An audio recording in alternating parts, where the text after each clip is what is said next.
Philadelphia. Welcome to our Justice 101 program. This is a monthly series that examines the history of the justice system in America.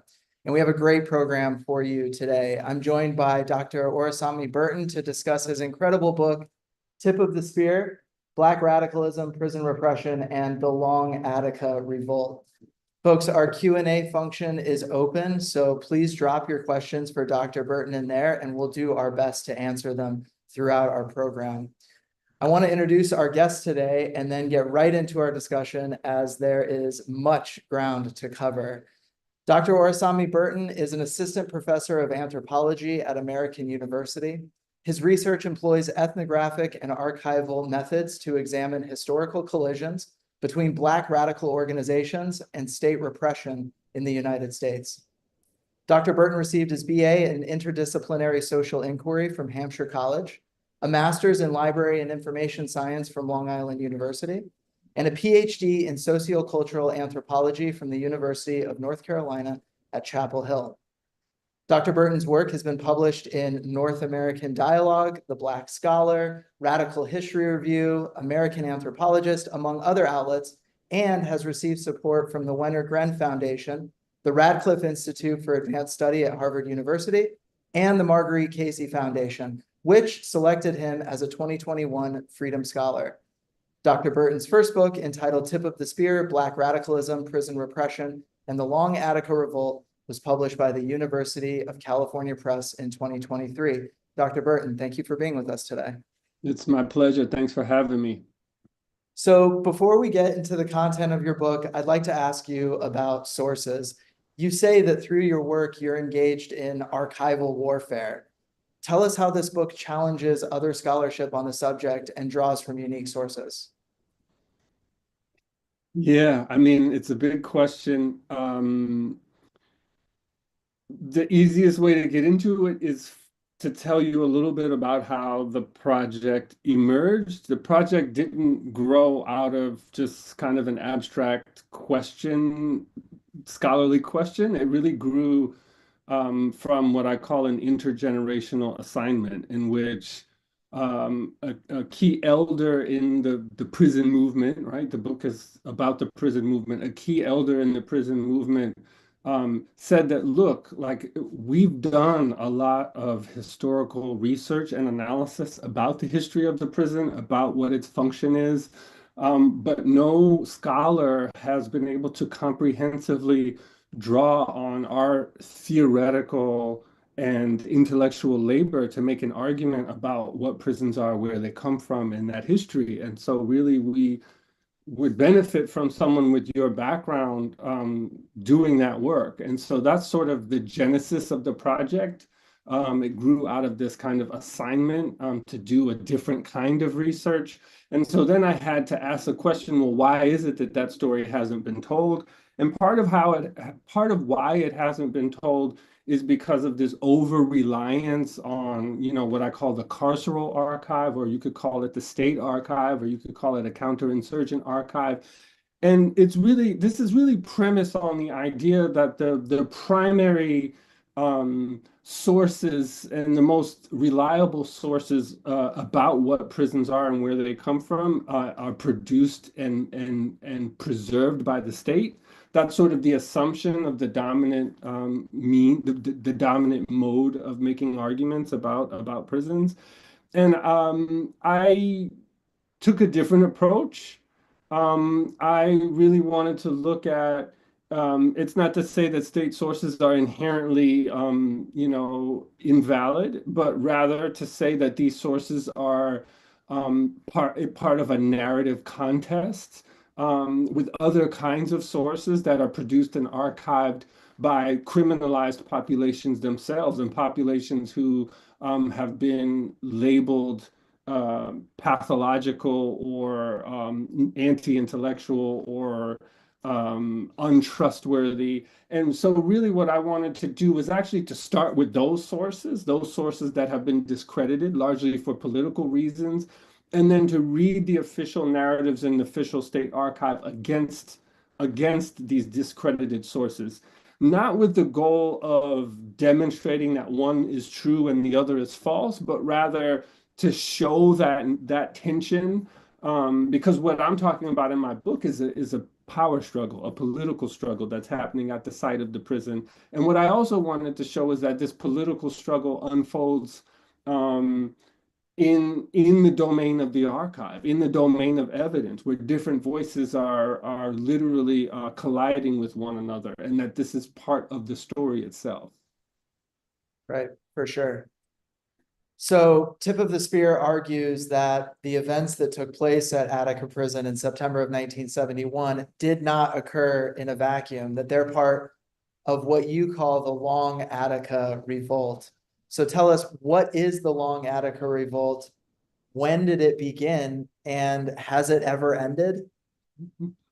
Right. So many folks on the call will have heard of Attica prison rebellion that is popularly understood to have emerged on September 9th and ended 4 days later, 4 or 5 days later, September 13th, 1971. And the narrative is largely understood to be confined to a single prison, Attica Prison in Western New York. And again, so I'm not arguing that this narrative is false, but I am arguing that it's incomplete, and it's incomplete in really important ways in terms of how we understand this moment and this political mobilization. And so, if you, which I did, talk to key actors on both sides of the struggle, it's very hard to maintain the argument that Attica was just confined to one prison. In fact, the people who were involved in that struggle were circulating across various prisons, and were involved in different struggles that preceded Attica and that followed Attica. And so the argument of the book is really that what we call Attica is really the culmination of this protracted period of struggle. And so I used the term Long Attica Revolt to refer to that protracted period of struggle. In the book, I think I more or less say that it begins on August 10th. And it begins on August 10th with a series of rebellions that emerge in the New York City jail system about a year before Attica eventually erupts, right? But even August 10th, and so now again, this is the problem with like historiography and sources. Even August 10th is somewhat arbitrary because prior to the moment that these prisons erupt, the captive population is already engaged in rebellion in the forms of in terms of different forms of rebellious thought and organization, right? So they're thinking about how to build power, they're thinking about how to develop political organizations. And this is itself a form of rebellion within the context in which the prison is really trying to objectify populations and divest them of their autonomy, right? And so, but in terms of like this moment of rebellion that's recognizable as rebellion, I mark the beginning date as August 10th. The popularly understood end date of Attica is September 13th, and this is when the state comes in and brutally crushes the rebellion. But I think that is unsustainable as an endpoint, because all kinds of political organization continue after that point, and it continues specifically around the idea of Attica as a beginning point, as a moment in which new forms of struggle emerge. And so the argument in the book is that the Long Attica Revolt hasn't really ended, because it's just a container term for a extended tradition of Black radical struggle that has its origins in anti-slavery rebellion, right? And so that's one of the arguments of the book. Can you give us just a little bit of information about what was happening in those New York City jails at that moment? Uh, what was happening in terms of the rebellions? Yeah, Like the how it rebellion. happened? Okay. There was a lot going on. Jails are interesting, right? Prison jails there's more, they call it churn, right? People move in and out of jails, right? Jails are not supposed to be places where people are held for long periods of time, although that does happen in practice. In theory, you're only supposed to be in jail for, no more than a year. And the majority of people who were in jails in New York City in 1970 um, had not been convicted of any crimes, right? So they were formally, under the law, considered innocent, although they were being confined in these brutal conditions. And the jail is really where this movement started to mature and germinate, because you have all of these people who were just coming off of the streets and being put into these brutal conditions. You had a number of political prisoners, people who were incarcerated because they were engaged in political activity. So you had members of the Black Panther Party, the Panther 21, other Panthers were there, members of the Young Lords, the Weather Underground, they were all there. And so really they helped to transform prisons into really dynamic sites of political education. And this is another argument that I make, right, is that we really need to understand prisons as forms of political repression that masquerade as apolitical instruments of crime control. And so part of why so many people are accumulating behind the walls is because state actors are trying to take rebellious populations out of circulation and hold them behind the walls. That's a way to maintain order. But the argument of the book, one of them, is that this essentially backfired. And prisons then became sites of political education and one of the key zones of political radicalism at this time. And so, the impetus for the rebellions in the jails were many, including, brutal conditions, overcrowding, not releasing people on bail, right? The vast majority of the population was poor. And so they start to form different kinds of organizations. They form the Prisoners' Liberation Front, the Inmates' Liberation Front. They formed chapters of the Black Panther Party. And eventually the jails erupt in rebellion. At one point, 5 jails simultaneously were in rebellion, holding hostages, and developed really ingenious forms of collective organization where they're starting to think through revolutionary political theory with an eye toward not just improving prison conditions, but thinking of themselves as the tip of a revolutionary spear, thinking about the captive population as a revolutionary force in a global anti-colonial revolutionary movement. And it wasn't just them that thought of themselves in this way. This is really important. The state also saw them in this way as well, right? And so the argument of the book is that revolutionary war was actually unfolding at the point of the prison.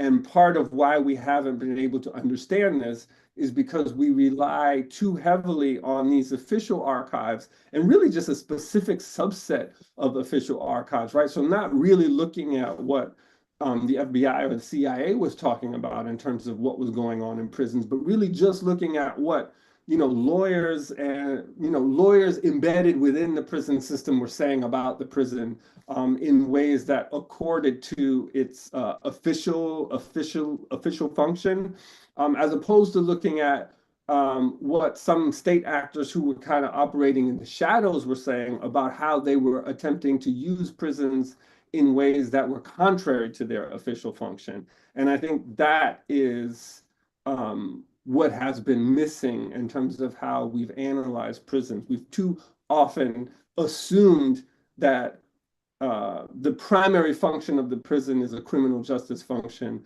as opposed to what I'm arguing is that it's carrying out really an undeclared domestic war function. Fascinating. And I think that that's a great segue to this next question I have for you. So we fast forward to September 1971, the Attica Uprising has taken place. You provide a great quote in your book from a New York State trooper who was caught on camera saying, quote, "They seem to be building as much as they are destroying," referring to the rebels in, I'm guessing, D Yard of Attica.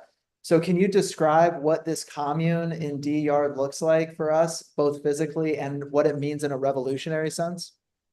Yeah, thank you for pulling that out. I mean, I think it's really important because that person didn't have any skin in the game in terms of theory, but I think was just responding to something viscerally that he saw happening. in the sense that, I mean, this is important in a number of ways. When we think about rebellions, or to the extent that we do think about them, and especially prison rebellions, we tend to just think about the destructive aspect of those things, or the chaotic, disorganized aspect of those things. Um, but in Attica, and Attica is really a template. I mean, I think Attica is a lens through which we can look at all different kinds of politics. So I'm talking about Attica, but really we're talking about revolutionary politics. Um, and we can make this a conversation about abolition as well, because I argue that Attica is a paradigm for abolition. There's the destructive aspect, but in terms of developing a revolutionary politics, there has to be a constructive aspect as well.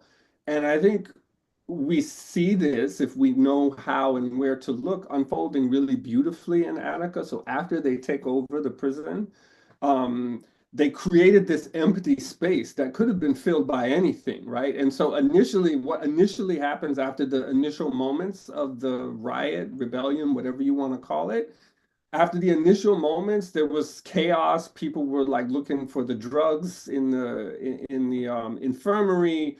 They were trying to get in fights. There was sexual violence happening. So anything could have filled that space. But what ended up happening was that people stepped in and highlighted the necessity to develop organization. And so suddenly, almost spontaneously, they started to construct the commune. And this is the centennial of the Paris Commune. And I think Attica was much shorter, but it had a lot in common with the Paris Commune in terms of it demonstrated the ability of ordinary people to meet their own needs and develop systems and structures to meet their own needs. And so they developed a new infirmary. They developed a public address system using, found materials. They created a space for engaging in politics. They created a space for engaging in intimacy and sensuality. They created a security force whose primary goal was to, I argue, to preserve an ethical basis for the rebellion and not allow it to sort of descend into internal violence. And they built, and this is what the guard was talking about, they actually constructed physically a number of different apparatuses to meet their own needs. They brought their beds outside, their mattresses outside to sleep under the stars. They built lean-tos, they built different structures. They built all kinds of self-defense infrastructure, booby traps, and all kind of stuff, right? And so I think this really just speaks to, again, it totally obliterates the idea that Attica was just about trying to improve prison conditions, because they were doing all of this while explicitly thinking through anti-colonial and revolutionary political theory, Frantz Fanon especially, and Che Guevara, right? And so they thought of themselves in solidarity with international movements for decolonization elsewhere in the world. And those other movements communicated with them as well and recognized them as such. And again, the state saw this as well.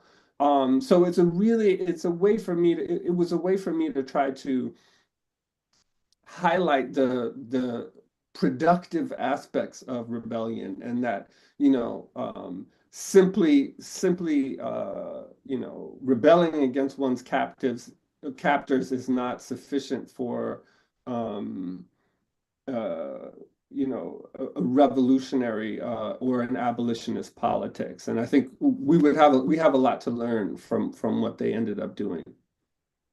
And you just hinted at this a moment ago, but I'm wondering if you can tell us a little bit more about that internationalism, maybe how folks outside of the United States, other revolutionary organizations, were interacting with the Attica rebels and vice versa. Yeah, I mean, there's lots that one could say about this. It's hard for us in this moment. I mean, I think we're in we're in a new moment where a kind of internationalism is in the process of being born. But it's hard to bring ourselves back to that moment of 1971 and what was going on elsewhere in the world. But, one of the things that the Attica brothers demanded was transport to a non-imperialist country, which is something that people kind of brush aside and don't really take seriously, but I tried to kind of take it seriously and show that people within the movement, even though the state was never going to give them a helicopter or a plane, people within the movement actually did have pretty substantial material connections with governments around the world, including Algeria, and elsewhere. I mean, the Black Panther Party had an international section of the movement in Algeria, and their office was the former headquarters of the PLO, who they donated their office to them. And so people took that demand very seriously, and according to multiple sources, several governments granted verbal permission to have the Attica rebels transported from the prison to different countries. And so at that point, it really just became a logistical question of can we get the resources, can we get a plane, can we get fuel? And it never happened. And I think the fact that it didn't actually happen is part of why people haven't taken it seriously. But I think it's important to understand that people did take those things seriously. I mean,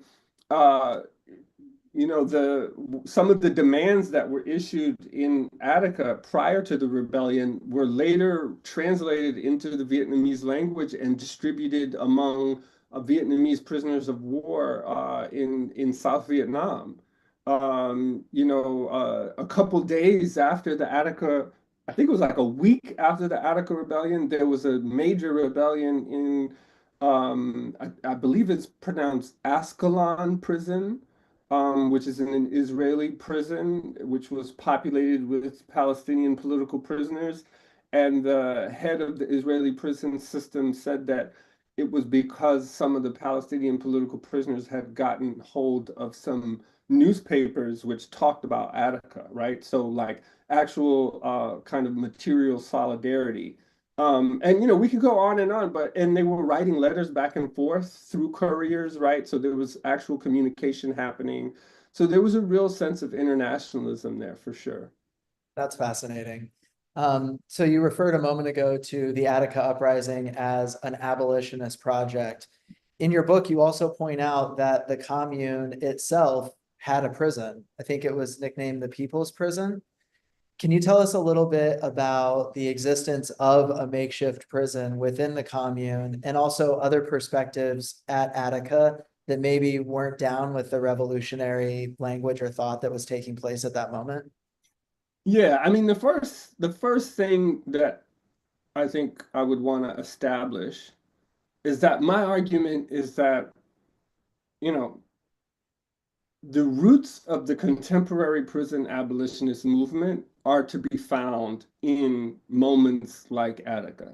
So just that itself is an argument. Some people would disagree with me, but that often just does not get said, right? So I think it's very easy nowadays for people to come into an abolitionist politics with the sense that abolition was cooked up in a library by somebody like me who has a PhD. So my argument is that like this is the roots of, if you want to understand the roots of abolition, you need to understand revolutionary Black-led anti-carceral insurgency. That's the roots of abolition. Um, so that's one part of the argument. The other part of the argument is that Attica itself, the rebellion, is an instance of abolition happening on a temporal and geographically limited scale, but it's an instance of abolition happening. So that's another argument. Some people might disagree with me. I think I make a convincing argument in the book. There were like as you mentioned, there were lots of disagreements. So it's interesting that we're in a moment that abolition as a term is more or less synonymous with social justice as a term, insofar as it's a broad container that people who understand themselves to be on the left use to signify their left politics, right? The moment that I'm talking about in 1970, in the early 1970s, there was a diversity of different kinds of left ideologies that were uh, circulating. So some people were principled abolitionists who were in Attica. They believed that prisons should not exist. There were people who were third world Marxists, who were still had a left revolutionary politics, but were not abolitionists based on the idea, based on the notion, based on the analysis that in a revolutionary situation, there would be fierce opposition. And that fierce opposition would have to be neutralized in some ways, right? So the person I quote in the book, his name was Dalu Gonzalez. And he said, nah, I'm not down with abolition. What do we do with the Rockefellers and the Nixons and shit? That's a direct quote. In other words, maybe he was down with it in an abstract sense, but in a concrete sense, the ruling class is not going to allow themselves to just be liquidated. So we have to have some mechanism for managing them. So that was his position. So there was a diversity of different opinions, and I just wanted to, without necessarily going on a long tangent about it, I wanted to expose people to the diversity of sort of left politics that existed. And the fact that in spite of this diversity, people were still able to work together and move together, right? And so, yeah, they built a prison in Attica to contain people that they understood to pose risks to what they were trying to do, right? And so there's a contradiction there. There's another contradiction there in the sense that the precondition for the rebellion was the seizure of hostages and their incarceration against their will. So it was very much a complete abolition. And I think that any real engagement with abolition on a philosophical, theoretical, or on a concrete political methodological basis will need to be aware of these inescapable contradictions. They will need to have positions on these things. And again, I'm not being prescriptive, but it's like, if we don't deal with these kinds of contradictions, then we're just engaging in a kind of idealism, which I think is extremely unhelpful. Yeah, thank you for that. And thank you for saying that Gonzalez quote. That's one that's going to stick with me for a while. So earlier you talked about, the Black Panther Party and a little bit about their internationalism and how they were involved with the uprisings at the New York City jails before Attica. Can you tell us a little bit more about other elements of the Attica Underground, what you call the Attica Underground? So like you had mentioned the Young Lords Party, the Weather Underground. How are these movements working with incarcerated people to realize this revolution? Yeah, I mean, I think one of the insights of um, the political movements of the 60s and 70s is the importance of an underground, just in general, the underground as a concept. So the underground is, again, the underground is a metaphor for a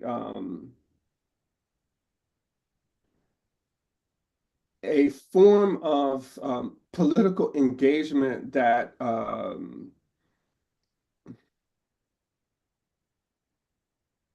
do I want to talk about the underground?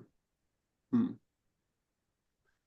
Well, here's the thing. I mean, it's very connected to what I was just saying in terms of the ruling class isn't going to allow themselves to be liquidated, right? And so if we just look historically across contexts for revolutionary movements, people who are at the forefront of these movements, they get criminalized. They need support, right? They people who are willing to take risks to put themselves out there inevitably experience repression, and then they're going to need to be supported in formal and informal ways. So the underground was an infrastructure for supporting people who are doing above ground work, but it supports them in ways that are often unsanctioned by law, right? So they would break people out of prison. They would give safe passage to fugitives. They would what they call expropriate banks, right? What the state would call rob banks in order to finance these movements. Some people might frown on this, right? But I mean, this is the history of revolutionary politics, right? This is how it works. And so historically, prisons have always been key sites for the germination, the growth of an underground, precisely because it contains a dispossessed population, the population who's been sort of cast off by capitalist accumulation, a population who has very little invested in the stability of the status quo, and so they're a very fertile breeding ground for the political underground. And so, for instance, if you read the autobiography of Assata Shakur, she talks about how the Black Liberation Army was being manufactured in droves in Attica, in San Quentin, in Bedford Hills, which is a women's prison in New York, right? And so the conditions of intense violence and brutality and racism, the unwillingness of the state authorities to respond substantively to calls for redress through official channels, right? These rebellions emerged after all legal mechanisms for redress had been exhausted, right? People don't want to rebel in this way because all of the people who participated in the rebellions I'm talking about, they did so knowing that they would suffer tremendously, but they did it anyway. Part of why they did it anyway was because they were very politically committed. Part of why they did it was because the structure gave them no choice but to either rebel and suffer consequences or just to be crushed and to be crushed in silence, right? Those were the two options. Yeah. So many of them entered into the underground. And I think I said everything I needed to say about the underground in the book. It's a difficult subject to write about because it involves secrecy, it involves illegality, it involves a no small amount of risk. So it's a hard thing to talk about. And it also involves some publications and some literature, which you wrote about in your book, that the underground was writing magazines and pamphlets and other things that were moving in and out of prisons and jails in really interesting ways, which I thought was especially fascinating. We do a lot with prison journalism here at our site. I want to ask you a question that just came in through the Q&A. Kristen writes, is it possible that contradictions might arise because revolutionary movements must necessarily operate within and try to break through a pre-existing oppressive system?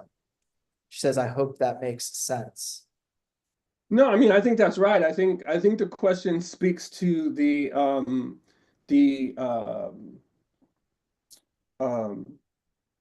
it speaks to the predictability. Contradiction is not a bad thing. It's to be expected. They always arise. And in fact,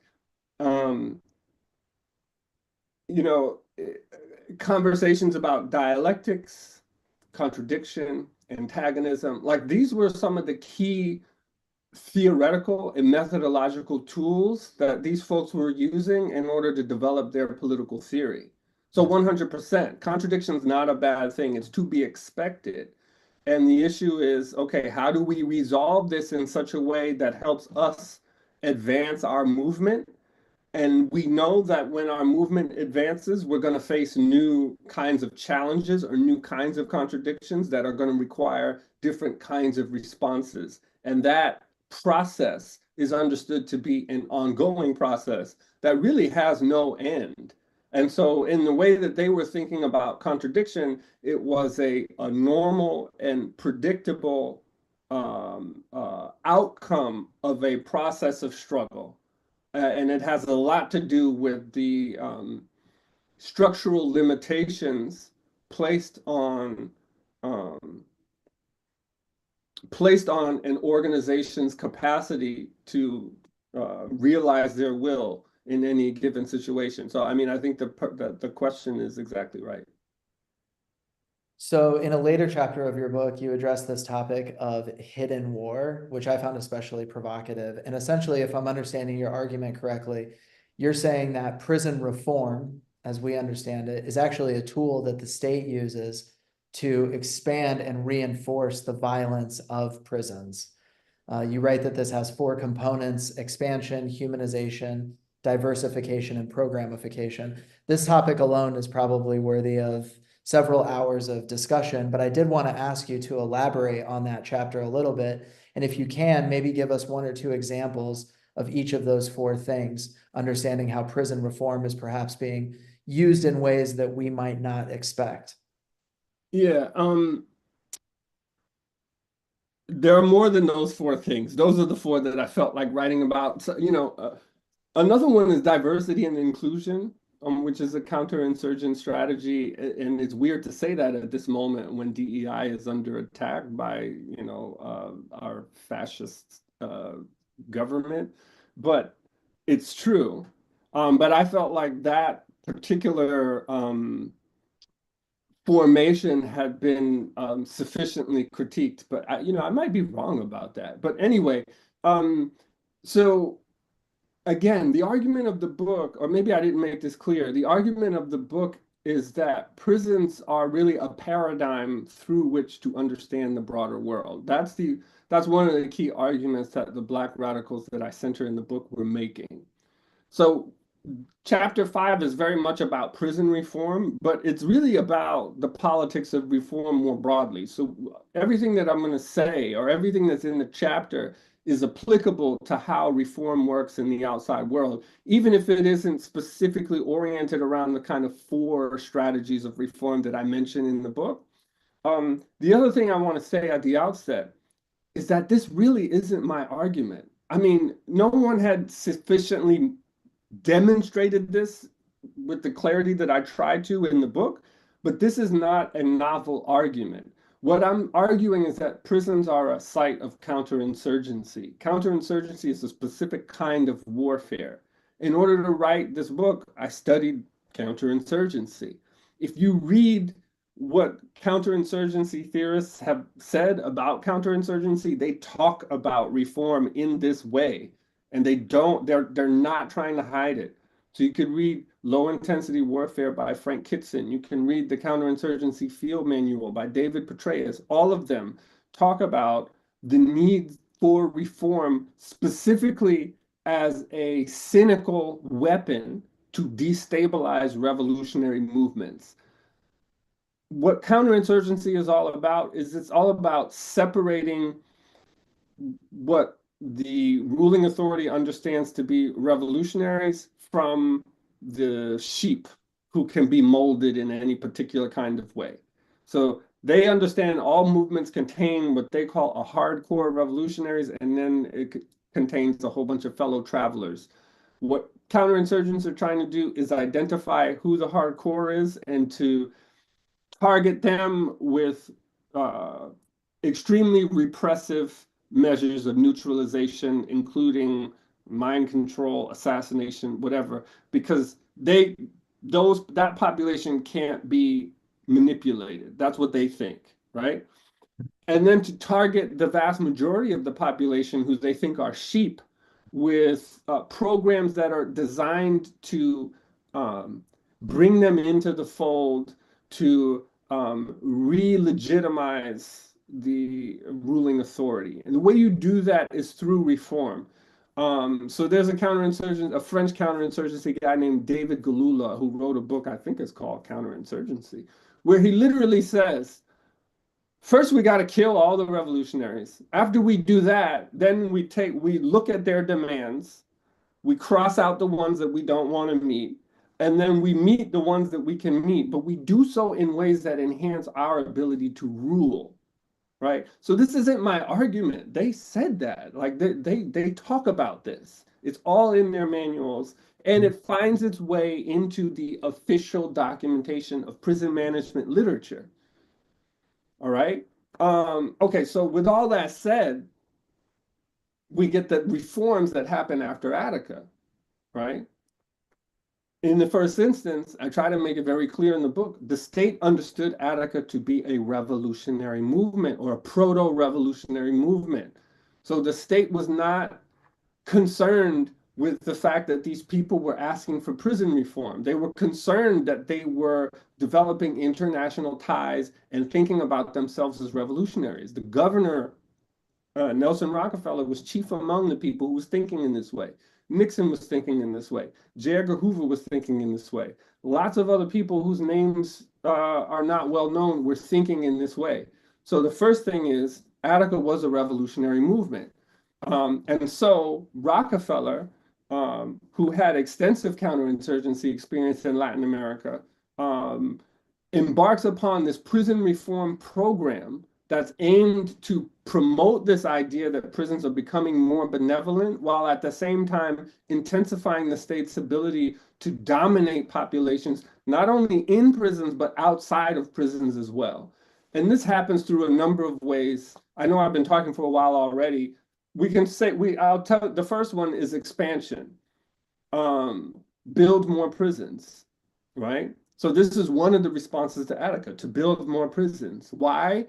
Because they were concerned that they didn't have enough physical spaces to disaggregate the population.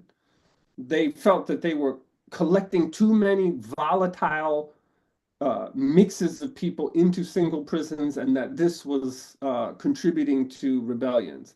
And so they started to build more prisons to more effectively separate the population from each other, right? And so this is an example of how prisons are working as counterinsurgency against people on the inside. But at the same time, they also, and marketing, propaganda, promotion, public relations, this is a big part of it. They also promoted prison expansion as a way to regain legitimacy with rural white workers who were populated in parts of New York State that had been deindustrialized, to say, look, we're going to build more prisons. This is going to give you jobs. You want this. This is going to be your ticket to upward mobility. You want this. And this was really important because part of Rockefeller's response to Attica was not only to kill 29 prisoners, but to kill 10 prison guards. They just murdered the guards and didn't think twice about it. And a lot of people were pissed off about it. And so there was a legitimacy crisis, not only with Black urban populations who were being disproportionately incarcerated, but also increasingly with white rural workers who were beginning to see that their life was not worth much more than the prisoners. And so it was really important for the state to regain legitimacy with both of these populations, and prison expansion was one way to do that. And of course, expansion was being marketed as a humanizing reform because they weren't just building new prisons. They were supposed to be smaller prisons.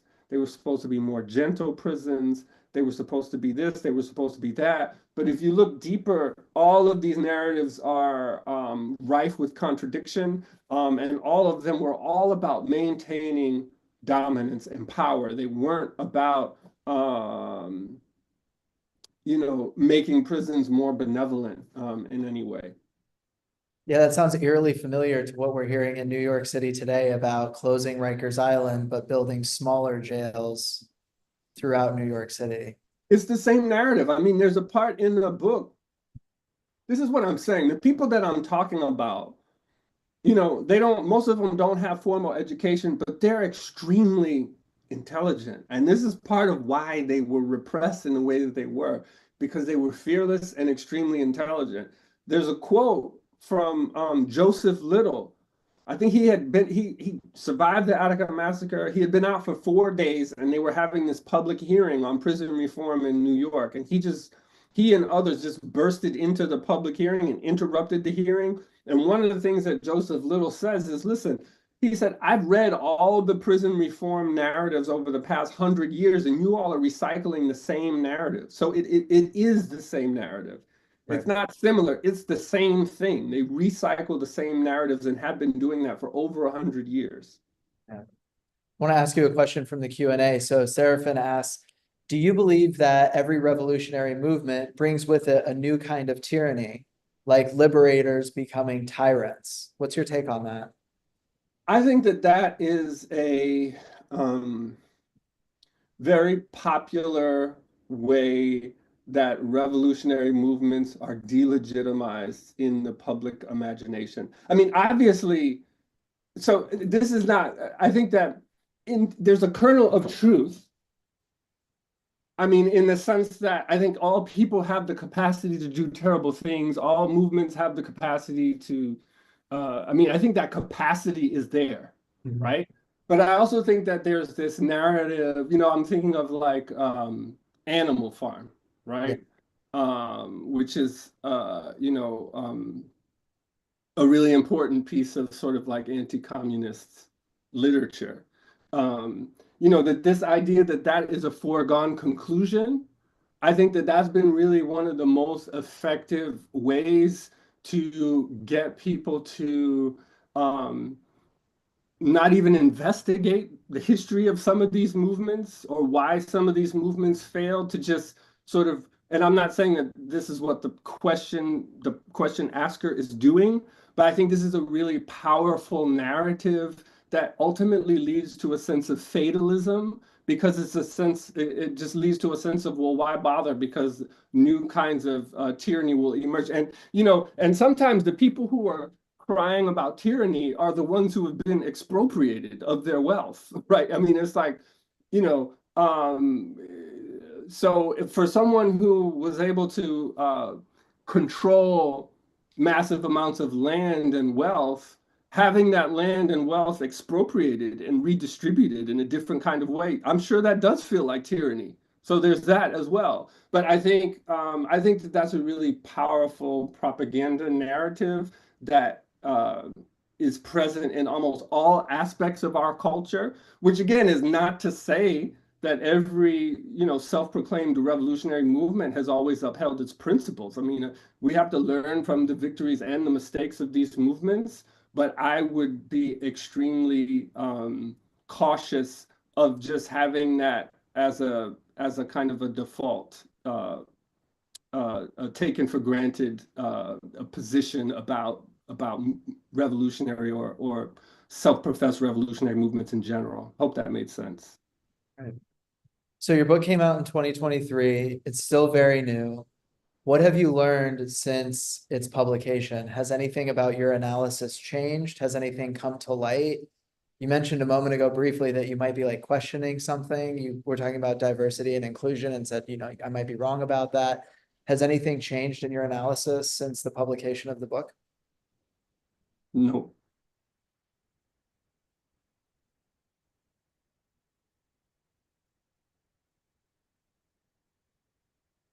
Folks, the Q&A function is still open. If you have any questions for Dr. Burton, drop them in there now. In the meantime, Dr. Burton, while I've got you, you had mentioned a moment ago, you were talking about mind control. And the last part of your book really addresses this. It took me for a ride when I was reading it. Again, it's a very big topic, but tell us a little bit about that chapter, how these tactics were used inside prisons. I think that even for someone like me who thinks about these things on a pretty regular basis, I was pretty surprised by what I was reading in that chapter. Can you tell us a little bit about mind control and the Attica Revolt, the Long Attica Revolt? Yeah. Mind control is a colloquial term. It's a pop cultural term. It refers to an actual effort to on the part of several governments and scientists and private interests to try to crack the secrets of human consciousness and in order to divest individuals and populations of their autonomy and their independent will using a variety of means, hypnotism, biomedical, different biomedical technologies, drugs, implants, brain implants, uh, coercive persuasion, the whole gamut. I mean, all of this stuff has been severely pop culturalized.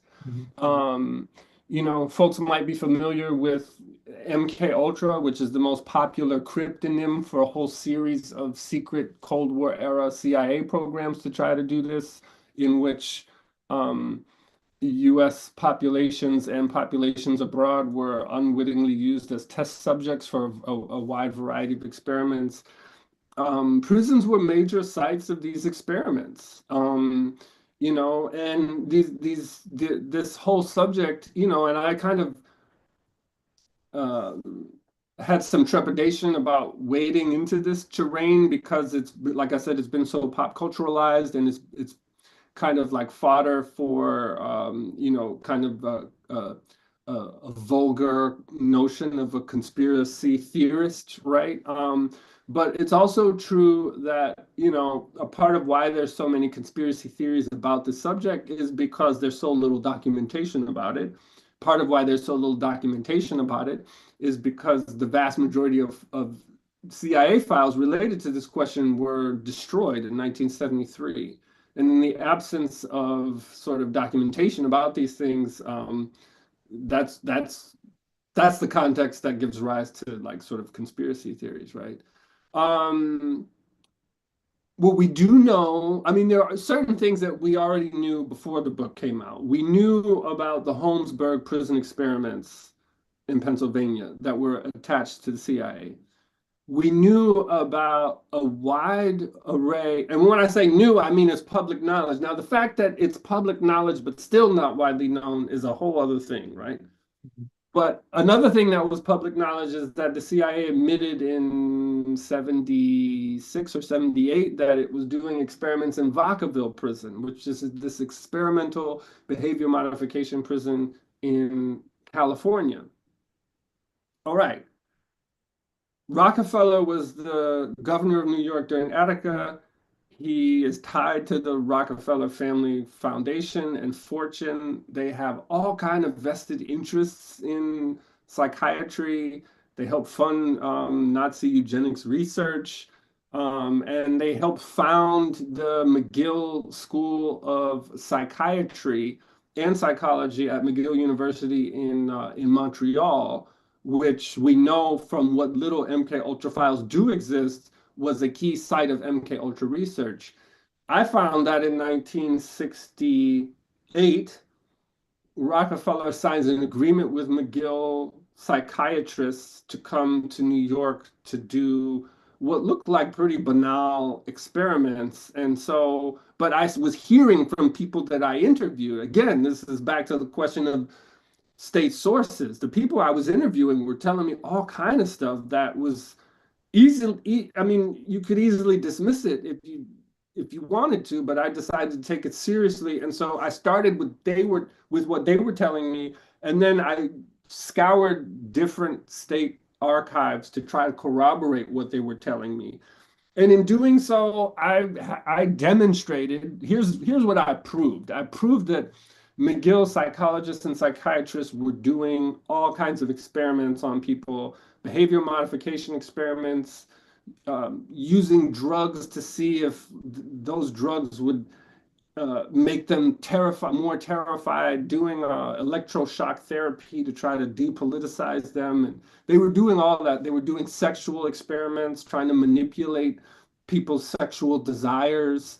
And part of that, I think, is because they thought that if they could manipulate the most intimate parts of someone, then they could manipulate anything else. And so that really got to the core of who somebody was. And if we could change that, then clearly we can change everything.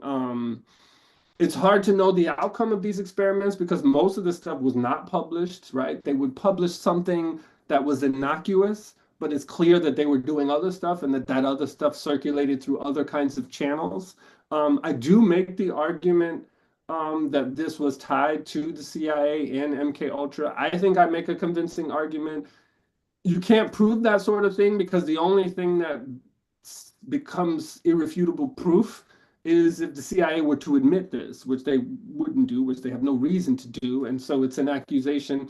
But it's, I think, pretty convincing. And even if it's not a fact that the CIA was organizing this through MK Ultra, it is a fact that these experiments were taking place within this context in which there was a vast amount of resources being disseminated to support efforts to try to do these experiments and to do these experiments on the most vulnerable populations who people felt wouldn't be missed or that no one cared about, right? People who were understood to be disposable. I mean, I wrote another article about how there's mounting evidence that some of these experiments were being done by the same people who were experimenting on prisoners, but in this case, experimenting on indigenous Mohawk children who were stolen from the residential boarding schools. So I know it's a morose topic, but my position was to just go where the evidence leads me and to tell the truth as best that I'm able to. So that's what I found. Fascinating. I'm gonna have to check out that article. I didn't see that in my research. Let's conclude with a question from an audience member. So Yi writes, earlier you said that these state narratives, the state archives are not false, but they are incomplete. And that led you to other perspectives. So this person asks, what more perspectives will you explore on prison in the future? Well, I'm thinking a lot about the relationship between Palestinian and Black political prisoners. So I think it's important to me to kind of center that. But I think the argument that I'm making is that prisons are a domain of war. So war is a collision between opposing forces, including opposing perspectives and opposing evidentiary sources. So in making that argument, I'm necessarily engaging with multiple perspectives. So I think that just this analytical frame, it's not that I would want to examine a different perspective, but I would want to use this analytical frame to look at different kinds of source material, right? So I think that's sort of where I'm going. It's not necessarily, I'm not necessarily pursuing other perspectives per se, because I think that I've made an argument, a fairly objective argument in terms of the historical origins of the prison after 1970. In other words, I think I'm right about what the prisons are. So but I could be proven wrong, but I think I'm right. And so I don't think I need to find more perspectives. What I'm looking for is more data, more evidence. And if I find evidence that forces me to revise my analysis, then I'll do that, because that's what you need to do when you're doing rigorous research. But I think my frame is correct. So I'm not looking for new perspectives per se. Got it. Dr. Burton, this has been an illuminating conversation. Thank you so much for being with us today. And for those of you who haven't checked out the book, Tip of the Spear, go check it out. And tune in next month. We'll be talking with Prison Radio. But Dr. Burton, thank you so much for being with us today. And thank you everybody for tuning in. See you next time. Thank you so much. Thanks, Peace. Dr. Burton.